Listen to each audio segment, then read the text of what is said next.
Good morning विद्यार्थियों, आज हम फिर अगली क्लास लेकर हाजिर है।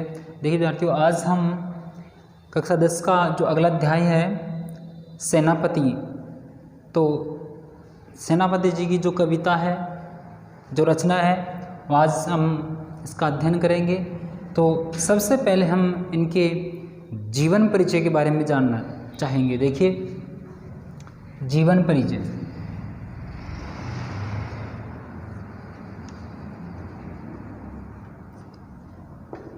देखिए विद्यार्थियों, जीवन परिचय के विषय में बहुत विद्वान जो है इनसे जन्म विषय को लेकर के एक मत नहीं है, अर्थात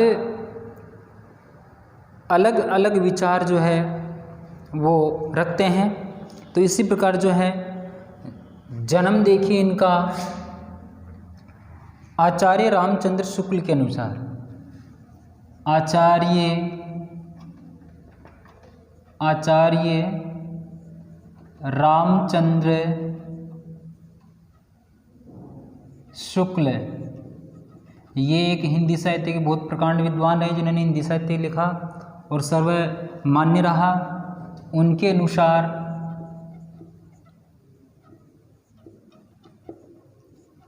अनुसार जो है संवत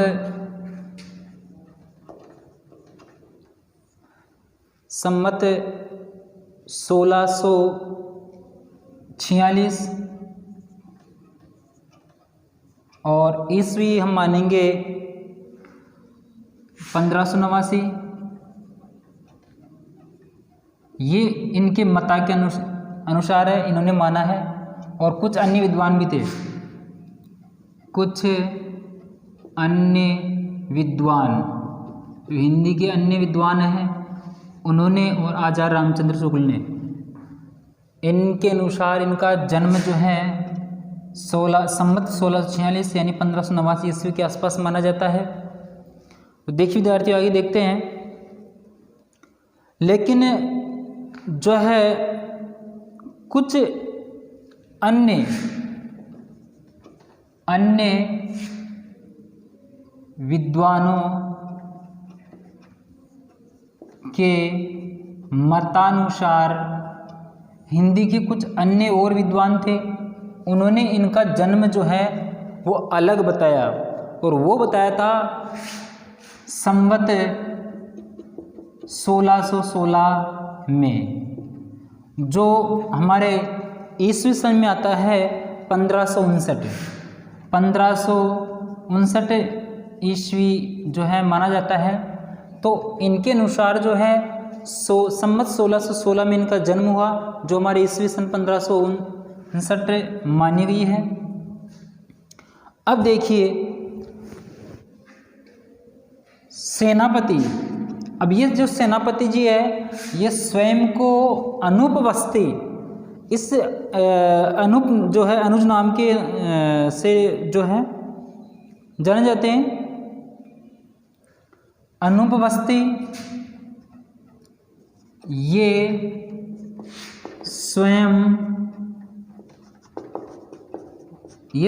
को अनुपवस्थी का निवासी मानते थे, अनुपवस्थी का निवासी मानते थे। ठीक है, लेकिन देखिए कुछ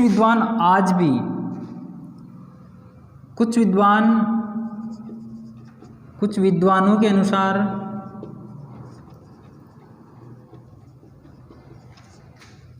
आज भी अनुपवस्थी को अनूप शहर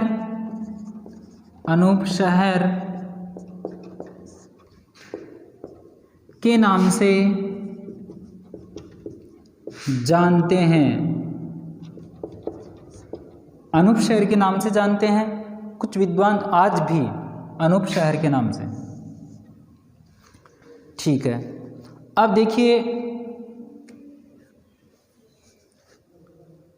इनका जो अधिकतर विद्वान ये भी मानते हैं कि मूल, इनके नाम को लेकर भी एक संशय था। इनके नाम को लेकर के बहुत बड़ा संशय विद्वानों में रहा है कि इनका मूल नाम क्या था। लेकिन जो है इनको जो सेनापति जी है, तो विद्वानों ने जो है इनको मूल नाम अपने अनुसार जो है एक मूल नाम तो इनका ज्ञात नहीं हो पाया, लेकिन एक उपनाम जिसे हम कह सकते हैं, मूल नाम जो था वो अज्ञात था। अज्ञात का मतलब क्या है मालूम नहीं था, लेकिन उपनाम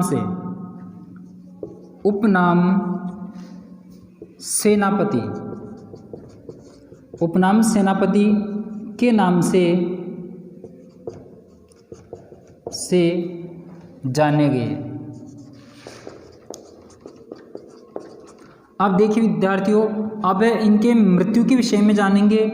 मृत्यु, देखिए मृत्यु के विषय में कोई प्रमाण नहीं है, यानी कि इनके मृत्यु के विषय में कोई प्रमाण नहीं है कि इनकी मृत्यु जो है कब हुई आदि। अब देखिए ये तो इनके जीवन के मुख्य विषय हो गए। अब देखिए हम साहित्य परिचय, साहित्य दूसरा टॉपिक हमारा, पहला ये हो गया, दूसरा है साहित्य परिचय। देखिए विद्यार्थियों, ये जो है रीतिकालीन कवि थे, रीतिकालीन कवि थे। ये रीतिबद्ध कविताएं जो है ये लिखते थे, और जो है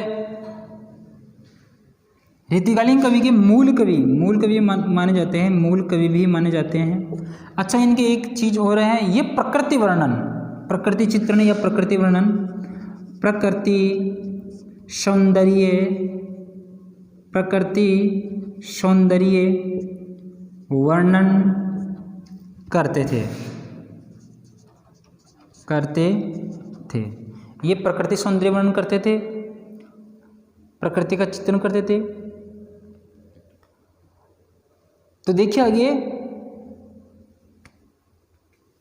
इन्होंने जो है नायिकाओं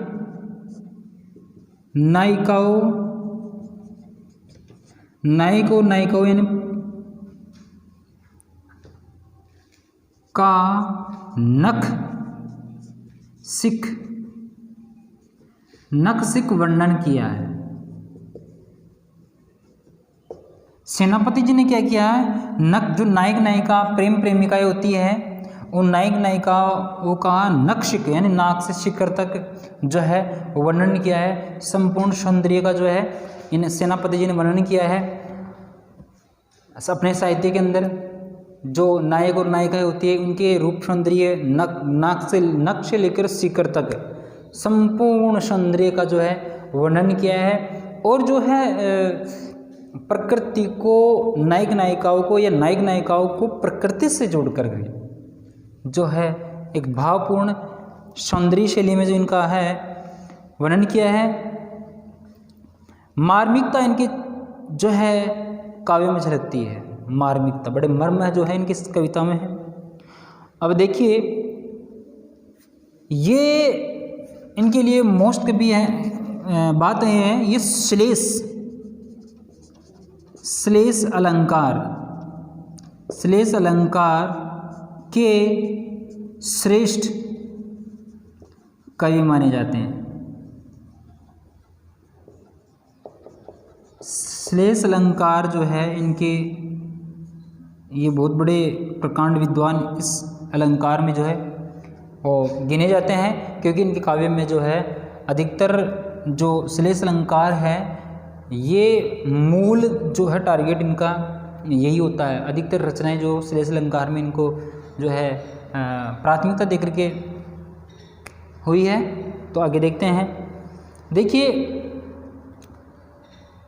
इनकी रचना देखते हैं।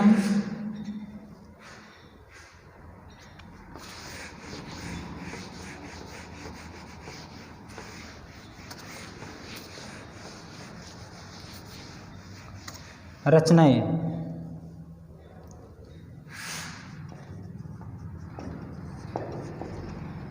देखिए विद्यार्थियों, रचनाएं इनकी दो बहुत प्रसिद्ध रही है। दो रचनाएं जो है इनकी प्रसिद्ध रही है। पहली है काव्य कल्पद्रुम, काव्य कल्पद्रुम पहली, और दूसरी है कवित रत्नाकर, कवित रत्नाकर, ये इनकी दूसरी रचना है। लेकिन इनमें क्या होता है कि ये जो काव्य कल्पद्रुम है ये अनुपलब्ध है। अनुपलब्ध मतलब यानी कि ये प्राप्य नहीं है। ये काव्य कल्पद्रुम जो है, काव्य कल्पद्रुम यह प्राप्य नहीं है। इसका मतलब ये है इनके द्वारा रचित है पर यह हमें प्राप्त नहीं हो पाई। तो फिर इनका प्रसिद्धि कैसे प्राप्त होती है? ये प्रसिद्धि काव्य रत्नाकर, प्रसिद्धि मिलती है इनको कवित रत्नाकर। कवित रत्नाकर से इनकी प्रसिद्धि होती है। ये इनकी रचनाओं से है। तो देखिए विद्यार्थियों, जो प्रसिद्धि मिली, जो इनके आज पताका लहराती है, वो पताका लहराती है कवित रत्नाकर, बहुत प्रसिद्ध है। ये प्राप्य हैं, यानी कि इसका अंश हमें प्राप्त हुआ, और काव्य कल्पद्रुम जो इनकी रचना है वो हमें प्राप्य नहीं हुई है। तो विद्यार्थियों, ये तो था इनका साहित्य जीवन परिचय और रचनाएं। इसी के साथ में अब हम जो है इनकी रचना सेनापति की ओर जो है हम चलते हैं। तो देखिए इन्होंने किस प्रकार जो है अपनी रचना में जो है गागर में सागर भरा है, किस प्रकार सौंदर्य वर्णन किया है।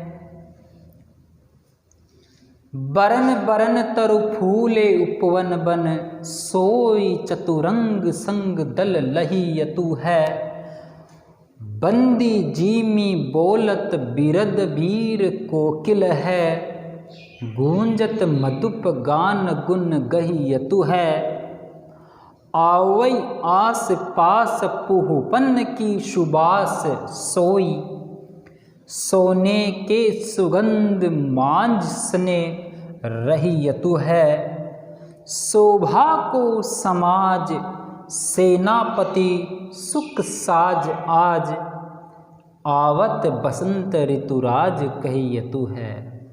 देखिए विद्यार्थियों, बड़ा ही हमारे जो 6 ऋतुएं हैं, और 6 ऋतुओं में ऋतु का राजा किसे कहा है?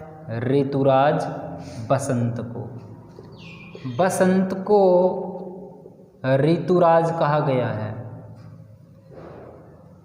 ऋतुराज, ऋतुराज, ऋतुराज कहा गया है। विद्यार्थियों, सभी जो हमारे 6 ऋतुएं हैं, सभी ऋतु में अलग अलग है, लेकिन ऋतुराज क्यों कहा गया? ऐसा समय होता है पूरी प्रकृति अपने आप में एक नयापन ले लेती है। संपूर्ण जो प्रकृति होती है वो अपने आप में नयापन लेती है। पेड़ पौधे, जितने भी प्रकृति तत्व हैं, ये सब पुराने जीर्ण शीर्ण जो भी पत्ते होते हैं उनको तज देते हैं, और एक नए नए जो है पत्ते और जो है कलियाँ प्रस्फुल्लित होने लगती है। इसी प्रकार पौधे होते हैं जो अनेक प्रकार के रंग बिरंगे खुशबूदार प्रकृति में अनेकों है विद्यमान है। तो उन सब में क्या होता है कि जो पुरानापन होता है, या पुराने जो जीर्ण शीर्ण चीज़ें होती है, पत्ते वगैरह सब तज देते हैं, सबको त्याग कर देते हैं और एक नयापन ले लेते हैं, तो नयापन लेने से प्रकृति में जब पूरा प्रकृति तत्व नयापन ले लेती है और अलग अलग फूल, अनेक प्रकार के फूल जो है वो पुष्पित जो है हो जाते, खिल जाते हैं, और खिलने से चारों तरफ जो है एक प्रकार से सुगंध ही सुगंध जो है वो विद्यमान हो जाती है, और प्रकृति सौंदर्य और सुगंधित होने पर व्यक्ति, मनुष्य सब आनंदित हो जाते हैं। तो इसी प्रकार प्रकृति में एक नयापन होता है, एक ऊर्जावान हो जाती है। ठीक उसी प्रकार जो है मनुष्य भी उस प्रकृति तत्व में एक नयापन हो जाता है, उनमें आनंदित हो जाती है पूरी प्रकृति। तो उस ऋतुराज बसंत जब आ जाता है तो उसके आने पर जो आनंद में जीवन और प्रकृति में नयापन होता है, उस नयापन को कवि सेनापति ने यहाँ पर जो है उसका वर्णन किया है। तो देखिए यहाँ पर बरन बरन 1 2 यानी कि 6 का अनुप्रास प्रास अलंकार है। ठीक है, दोनों लाइनों में जो है रूपक अलंकार है। जिम इसमें जो है उपमा अलंकार दृष्टव्य है, यानी दिखाई देता है, जिमी यानी जैसे। ठीक है, आगे चलते हैं विद्यार्थियों। देखिए पहली लाइन में क्या इन्होंने वर्णन किया है। पहली लाइन में बरन बरन अलग अलग अलग अलग तरु का मतलब होते हैं, तरु कहते हैं पेड़ को, उपवन यानी बगीचा या उपवन एक ही बात है, कहते हैं उपवन वन, वन जंगल, जंगल भी हम कह सकते हैं। सोई वैसे ही उसी रूप में चतुरंग, देखो चतुरंग कहते हैं, चतुरंग का यहाँ से लिखते हैं चतुर, चतुर मतलब 4, और इसका संधि पीछे बच जाएगा अंग, अंग यानी इसका मतलब हो जाएगा 4 अंगों वाली सेना, 4 अंगों वाली सेना हो जाएगा। संग यानी साथ, दल यानी समूह, दल यानी समूह, ले होते हैं लेकर के। अब देखिए दोनों लाइनों का आंसर देखिए, इसका वर्णन देखिए। सेनापति ऋतुराज बसंत के आगमन पर प्रकृति में कैसा एक मनोरम दृश्य होता है, तो उस ऋतुराज बसंत के आगमन पर प्रकृति में क्या होता है विद्यार्थियों, बड़े आनंद और भावपूर्ण शैली में मार्मिकता के साथ में जो है कवि सेनापति ने वर्णन करते हुए कहा है कि बरन बरन तरु फूल उपवन बन, सोई चतुरंग संग दल लही यतु है। तो देखिए जब ऋतुराज बसंत आता है तो उसके आने पर बरन बरन तरु, तरु यानी पेड़, अनेक प्रकार के फूलों वाले पेड़ पौधे, उपवन वन, वनों और बगीचों में वो फूल, अलग अलग रंगों वाले फूल खिल जाते हैं। पहले लाइन का से देखिए कि जब ऋतुराज बसंत आता है तो उनके आने से बाग बगीचे, जंगलों में, पेड़ों पर सभी जगह जो है अलग अलग रंगों वाले फूल खिल जाते हैं। यानी कि अब साधारण भाषा में समझिए इसको, इसका मतलब ये है कि जब ऋतुराज बसंत आता है यानी वसंत आने का समय होता है, उस समय प्रकृति में जो हमारे जंगल है, बाग बगीचे हैं, इनमें लगे पेड़ पौधे, इन सब में मैंने अभी प्रारंभिक अवस्था में बताया कि जब पेड़ पौधे अपने पुराने पत्तों को छोड़ देते, नए पत्ते धारण कर लेते हैं, उस प्रकार बाग, जब बसंत ऋतु आता है ऋतुराज, तो उसके आने पर सभी जगह प्रकृति में बाग बगीचे जंगलों में जो है अलग अलग प्रकार के फूल जो है वो खिलने लग जाते हैं, प्रस्फुटित होने लग जाते हैं। पेड़ पौधों के ऊपर जो है फूल जो है अलग अलग रंगों वाले खिल जाते हैं। और वो कैसा, यहाँ पर रूपक अलंकार है, ऐसा रूप मान लिया गया है। सोई चतुरंग संग दल है, जैसे 4 अंगों वाली सेना, जैसे 4 अंगों वाली सेना जो सज धज करके युद्ध में आ रही है, उसी प्रकार 4 अंगों वाली जो है सेना, जिस प्रकार राजा महाराजाओं की सेना होती थी 4 अंगों वाली, पैदल है, घोड़ा है, रथ है, हाथी है, ऐसे राजा महाराजाओं की जो सेना होती थी तो सज धज करके वो युद्ध के लिए प्रस्थान करती है, वो युद्ध करने के लिए आ रही है। ठीक उसी प्रकार रूप मान लिया गया है, रूप का अलंकार है। उसी प्रकार उसी रूप में जो है ये जो ऋतुराज बसंत रूपी जो सेना है वो भी अनेक रंगों से, अनेक प्रकार के रंगों वाले फूलों से सज धज करके सेना की तरह, दल समूह की तरह जो है सज धज के आ रही है। यहाँ पर यानी कि रूपक अलंकार है, क्योंकि रूप मान लिया गया है।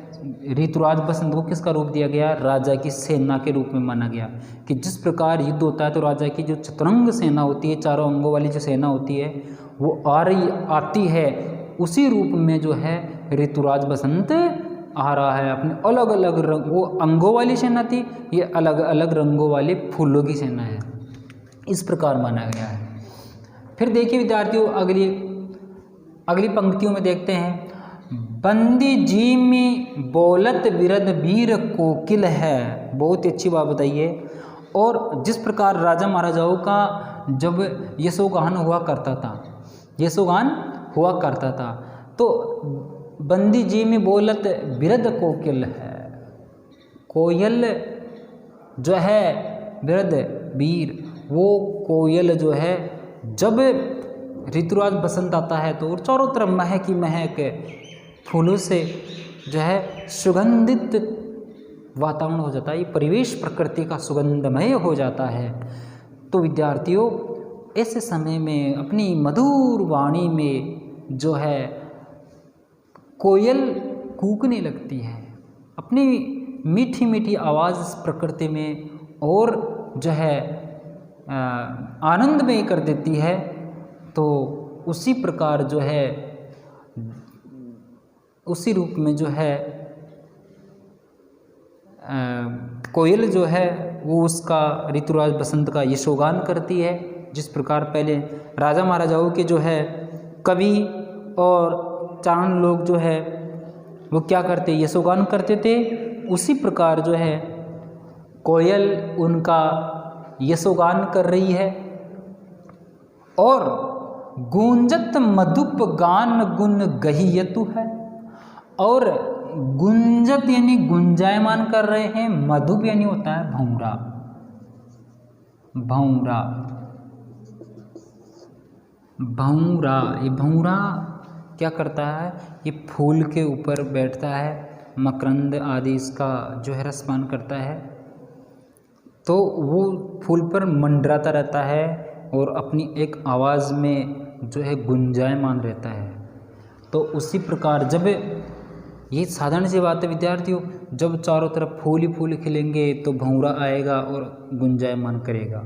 ठीक है, तो जब प्रकृति में एक नयापन आ रहा है, ऋतुराज बसंत आ रहा है, तो ऋतुराज बसंत के आने पर जो है मधुर आवाज़ में जो है जैसे कोयल बोली थी, उसी प्रकार जो है भौंरा भी गुंजायमान है। वो गान गा रहा है, वो यशोगान कर रहा है, कोयल की तरह भौंरा भी क्या कर रहा है, वो भी गुणगान कर रहा है। मधुप भौंरा भी गुंजत गुंजायमान रूपी गान गुणगयत, यानी वो भी गुणगान कर रहा है, वो ऋतुराज बसंत के गुण का गान कर रहा है, वो गीत गा रहा है। आवई आस पास पूपन की सुबास सोई है। तो देखिए विद्यार्थियों, इसी प्रकार जो है सुबास का मतलब है सुगंध होता है, पूपन यानी आसपास की जो फूलों की खुशबू आ रही है, जो फूलों की खुशबू आसपास आ रही है, इससे यहाँ पर आशय हैं। जब ऋतुराज बसंत आ जाता है चारों तरफ प्रकृति में नयापन हो जाता है और प्रकृति में चारों ओर पूरी प्रकृति फूलों से सज्जित हो जाती है। तो आसपास चारों तरफ जो है फूलों की खुशबू ही खुशबू आती रहती है, फूलों की खुशबू ही खुशबू आती रहती है, अर्थात सुगंधित हवा चारों तरफ हो जाती है। और उस समय सुगंधित वातावरण में मनुष्य का मन चित्त भी जो है प्रसन्न चित्त रहता है सुगंधित हवा से, क्योंकि भंवरा कोयल सब अपनी जो है उस ऋतुराज बसंत का गुणगान कर रहे हैं अपने मधुर मधुर वाणी के अंदर। तो इसी प्रकार जो है फिर क्या होता है, सोने के सुगंध मांझ सने रही तो है। विद्यार्थी यहाँ पर बहुत ही अच्छी बात बताइए, सोना अर्थात सोने से मतलब है जिस प्रकार हमें सुनहरे कलर में सोना प्राप्त होता है मनुष्य प्रसन्नचित्त हो जाता है, उसी प्रकार सोना यहाँ से आश्रय है। जब हमारे सरसों के फूल, क्योंकि ये सरसों ये उसी समय की बात होती है, सरसों जो सरसों के फूल है, सरसों के फूल कैसे होते हैं, पीले रंग के होते हैं। सरसों के फूल कैसे होते हैं, पीले रंग के होते हैं, अर्थात सोने उसको सुनहरे रूप में माना गया है।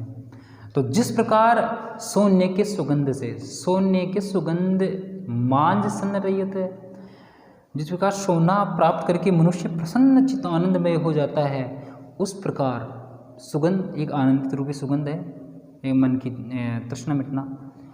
उसी प्रकार जब ऋतुराज बसंत आता है तो चारों तरफ प्रकृति में वो जब सरसों के फूल होते हैं, वो सरसों के फूल पीले रंग में होते हैं सोने रूप में, और तो सरसों का फूल मतलब सोना, तो उस सरसों के फूल आने से लोग और उसकी खुशबू से चारों तरफ जो है सुगंधित वातावरण बन जाता है। अब देखिए आगे, शोभा को समाज सेनापति सुख साज आज आवत बसंत ऋतुराज कहिए तो है। शोभा को समाज, ये समाज ऋतुराज बसंत का सेनापति कह रहे हैं, ये सेनापति जी कह रहे हैं कि जब ऋतुराज बसंत आता है, आवत ऋतुराज बसंत कहिए तो है। ये सेनापति जी कह रहे हैं कि जब ऋतुराज बसंत आ जाता है, ऋतुओं का राजा बसंत आता है, तो पूरा समाज जो है वो शोभायमान होता है, पूरा समाज जो है वो शोभायमान होता है, वो सुशोभित होता है। और फिर क्या होता है, सुख साज आज, और चारों तरफ जो है समाज सुख को प्राप्त करता है, आनंद को प्राप्त करता है, क्योंकि ऋतुराज बसंत आने से ऊपर जो कई प्रकार की बातें हमारे को बताई गई है सेनापति जी ने, तो समस्त प्रकार चारों जब प्रकृति सुखी है तो मनुष्य समाज भी जो है वो भी शोभा को प्राप्त होता है, और जो है पूरा समाज जो है सुख को प्राप्त होता है बसंत के आगमन पर। ये बात कहते हैं हमारे सेनापति जी। तो संपूर्ण जो है इस रचना में देखिए ऋतुराज बसंत के बारे में बताया गया है, और सेनापति जी ने जो है ऋतुराज बसंत को जब वहाँ आता है तो चारों तरफ जो है अनेक प्रकार के अनेक रंगों वाले जो है फूल, बगीचे, वन, उपवन सभी में जो है खिल जाते हैं अनेक रंगों वाले फूल, और वो ऐसा उनको ऐसा मानते हैं, ऐसा रूप मान लिया गया अनेक रंगों वाले फूल। जब बसंत ऋतु आता है तो जब जिस प्रकार एक राजा की चतुरंगिनी सेना वाली चारों अंगों वाली सेना होती है और सज धज करके आती है, उसी रूप में जो है बसंत ऋतु का राजा आ रहा है, अनेक अलग अलग रंगों वाले फूलों को लेकर सज धज करके आ रहा है। और वो जब आता है तो कोयल जो है उसका यशोगान करती है, उसका जो है यश का कीर्ति की पताका लहराती है, और मधुर जो है भंवरा अपने मधुर गुंजायमान होता है और उस ऋतुराज बसंत का गुणगान करता है।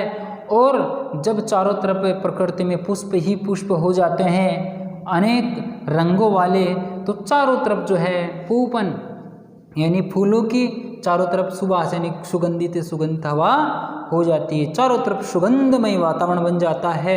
और ऐसा प्रतीत होता है कि जैसे सोने से सुगंधित हो, अर्थात उस समय सरसों के फूल भी जो है चरम पर होते हैं, वो खिल जाते हैं और चारों तरफ सरसों के खेत खलिहान लहराते रहते हैं, चारों तरफ सोने रूपी खेत लहराते रहते हैं। जिस प्रकार सोने में एक आशा तृष्णा रूपी एक आनंद हो जाता है, उसी प्रकार सरसों के फूल खिलने से भी चारों तरफ सोने स्वर्ण रूपी जो है सुगंध हो जाती है। तो फिर सेनापति जी कहते हैं कि ऐसे जब ऋतुराज बसंत आता है तो हमारा जो समाज है वो शोभायमान होता है, सुशोभित होता है और सुख को प्राप्त करता है। तो विद्यार्थियों, बहुत ही अच्छा वर्णन सेनापति जी ने किया है। इसका वर्णन सौंदर्य भावपूर्ण और जो है हमने हृदय को प्रसन्न चित्त और आनंदित करने वाला वर्णन किया है। प्रकृति को एक जो है सज्जित हम यूँ कहें, और जो है कवि ने बताया कि ये नायक और नायिका का नक्शिक वर्णन किया है, उसी रूप में जो है इस प्रकृति का भी नक्शिक वर्णन किया है, सौंदर्य का वर्णन किया है, प्रकृति के अंगों का वर्णन किया है, प्रकृति का जो अलंकार है, जो श्रृंगार है प्रकृति का, उस श्रृंगार को सुगंधमय बनाया है कवि ने। तो विद्यार्थियों, आज हमने बहुत अच्छा जाना। लाइक करें। धन्यवाद।